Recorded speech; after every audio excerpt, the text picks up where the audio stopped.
al año siguiente fuimos como familia a la primera marcha del 24 para nosotros como familia, que fuimos mi mamá, mi papá, mis hermanos, mis primos, mi tía.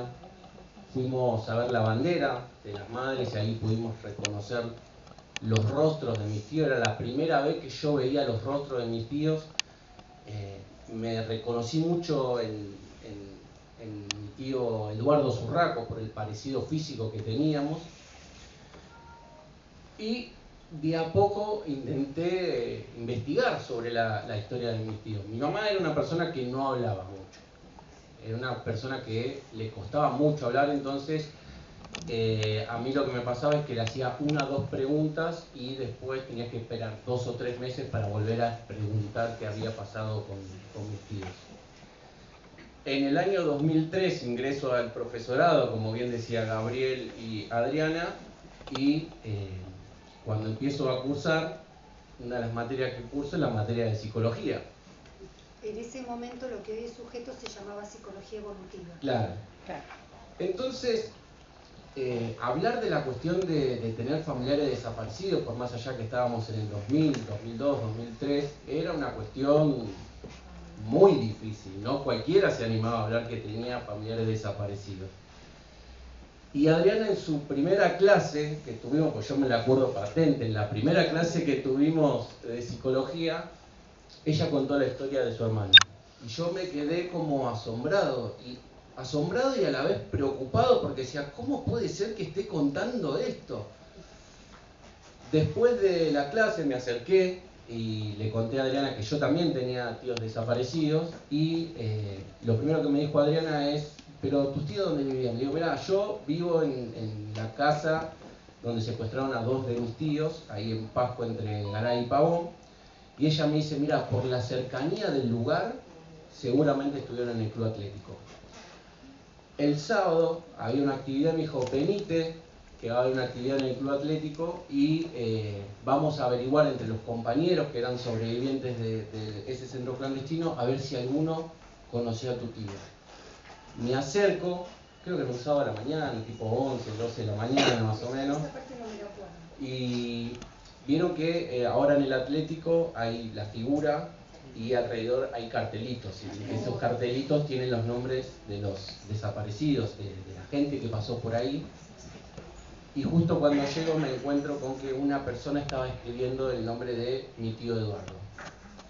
Entonces me acerco a Adriana y le digo, Adriana, mirá, pasó esto, están escribiendo ahí, están escribiendo el nombre de mi tío. Entonces usted estuvo acá y me acuerdo que me presentaste a Miguel D'Agostino, referente de sobreviviente del Atlético y que siempre está pendiente de todo lo que tiene que ver con el Atlético. Y ahí empezamos a hablar. En el año 2004, en mi barrio había una organización que se llamaba y se sigue llamando Vecinos de San Cristóbal contra la Impunidad, que lo que hacía era recuperar la memoria de los desaparecidos del barrio. Y vienen 2 señoras, una de ellas era una señora que se llamaba Esther Pastorino, chiquitita, pelo blanco, unos anteojos muy grandes, y me pregunta si acá había familiares de los Zurracos. Le digo, sí, yo soy Roja Zurraco. ¿Vos sos familiar de los Zurracos? Sí. Me dice, mirá, nosotros queríamos hablar con vos porque vamos a poner unos plotters en la vereda que después van a ser baldosas, me dice. Entonces queríamos ver si ustedes están de acuerdo. Yo estaba solo en mi casa, le dije, sí, dale, no hay problema. Y al poco tiempo empiezo a militar en Vecinos de San Cristóbal contra la Impunidad, poniendo las baldosas por los desaparecidos del barrio y haciendo otras actividades que tenían que ver con los derechos humanos, entre eso vigilar a Miguel Ángel Rovira, que era una persona que perteneció a la AAA y estaba con prisión domiciliaria a 5 o 6 cuadras de mi casa. Entonces siempre íbamos hasta más o menos hasta ahí, hasta donde estaba él, para ver si cruzaba la puerta y hacer la denuncia correspondiente. También fuimos a Ramos Mejía, donde le hicimos un scratch al médico Vergés, que en ese momento estaba internado en el Ramos Mejía. Y en esa cuestión de la militancia en Vecinos de San Cristóbal contra la Impunidad, una de las cosas que hacía esta organización era la participación de los juicios.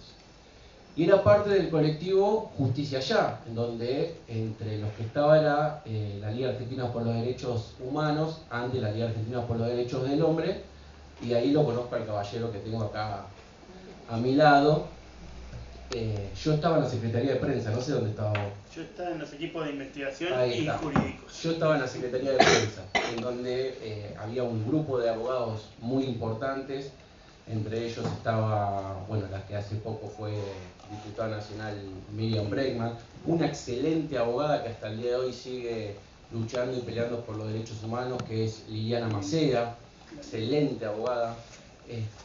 Y ahí lo conocí a Oli, después me lo volví a cruzar acá en el profesorado. En el año 2007 ingreso al equipo argentino de antropología forense. Yo no tenía ni idea que era el equipo argentino de antropología forense. Viene un primo y me dice que el equipo estaba buscando gente para atender el teléfono de los familiares que se querían tomar la muestra de sangre. Entonces dije, bueno, dale, llamo mañana. Y mi mamá me dijo, no, llama hoy, no seas vago, llama hoy. Entonces llamé ese mismo día y al otro día me presenté a la entrevista. Cuando le cuento a mi mamá de que me habían tomado en el equipo argentino de antropología forense y las cosas que hacía el equipo argentino de antropología forense, le digo que me preguntaban si ella quería dar una muestra de sangre. Y mi mamá, yo creo que lo hizo más por mí que por ella, me dijo, bueno, yo me tomo la muestra de sangre, pero a mí no me dicen nada. Había una negación por parte de ella de saber qué había pasado con sus hermanos. Yo no sé si saben, pero como bien contaba Adriana, el equipo argentino de antropología forense nace en el año 1984. Es un equipo que está conformado por distintos profesionales, antropólogos, arqueólogos, historiadores, genetistas, que durante todos estos años la mayor tarea que hizo fue la identificación de los restos de las personas desaparecidas en la época de la dictadura, y además trabaja en más de 80 países alrededor del mundo. Ahí empecé atendiendo el teléfono, atendiendo los llamados de aquellos familiares que se querían sacar la muestra de sangre. Nosotros para el 2007 recibíamos alrededor de entre 300 y 400 llamados de personas. Nos íbamos a las 6 de la tarde y dejamos el contestador, y cuando volvíamos al otro día teníamos 100 mensajes más, o sea que al otro día teníamos que seguir contestando los mensajes de las personas que estaban llamando.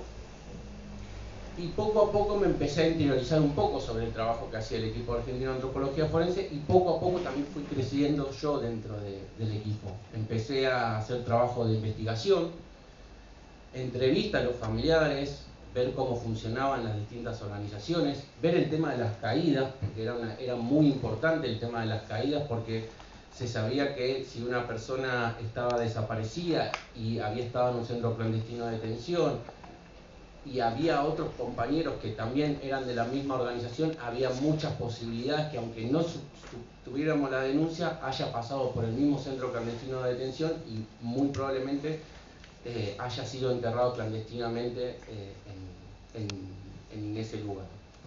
Como por ejemplo en el cementerio de la Chacarita y en otros lugares del país.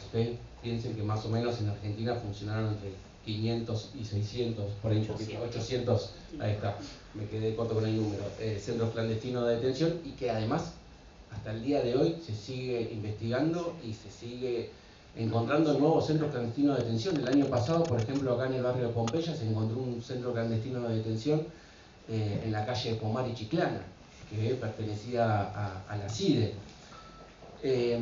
Ahí seguí haciendo trabajo de investigación y quise interiorizarme aún más en la tarea del equipo. Entonces dije, yo quiero ir a excavar.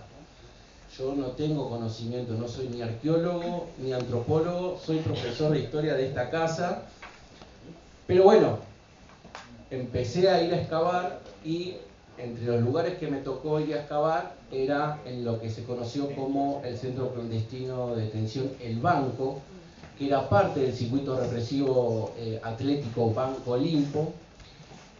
Y el hecho de trabajar en el equipo argentino de antropología forense también me ayudó a mí a conocer y a encontrar y buscar la